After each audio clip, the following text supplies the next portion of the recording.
Couples, today I want to ask the question, what's the condition of your heart? I think all of us can look at recent events in our history as a society with the Aurora shootings and what happened in Connecticut and say there's something going on in the hearts and minds of many people out there where there's just sheer evil. And I think for us to be challenged as Christians to say, do I guard my own heart? Do I allow my culture to infiltrate and influence how I think and how I act, or is there something else that guides me? I want to draw attention to Proverbs 27, verse 19, which has been a personal challenge to me. And the verse says, as water reflects the face, so one's life reflects the heart. That's been a personal challenge for me to think about. What I put into my heart and my mind is going to come out in the way I behave, in the way that I think. And I think that's a good challenge for us to think about what we allow to penetrate our hearts and our minds, because it's going to produce certain behaviors in us.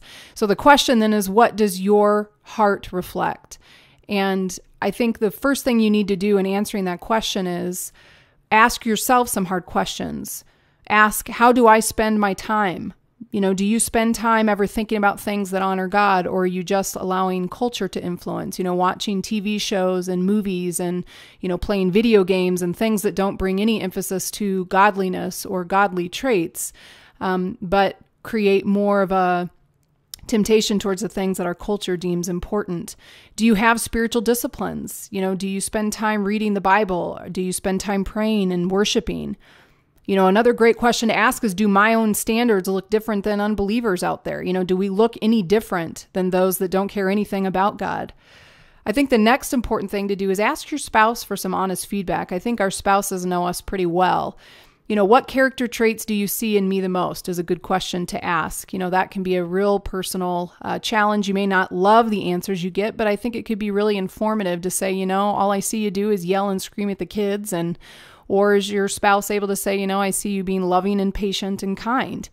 Another good question to ask then is, do you see me spend time with God? Does your spouse see that you are a pursuer of God, that your time and your interests reflect that? Or are we sitting around watching trashy TV shows and movies and listening to music with lyrics that really don't encourage us toward godliness? So here's the next step then. Choose to be intentional then and think about the reality of the old adage that says garbage in, garbage out. What we put in, like the verse speaks to, our life reflects our heart. So if we're not putting things in that are good, then we're not going to produce things that are good.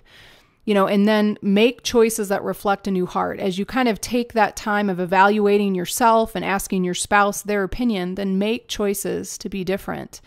And let us all choose to say, I want my heart and my life to reflect things that honor God. So take that challenge today.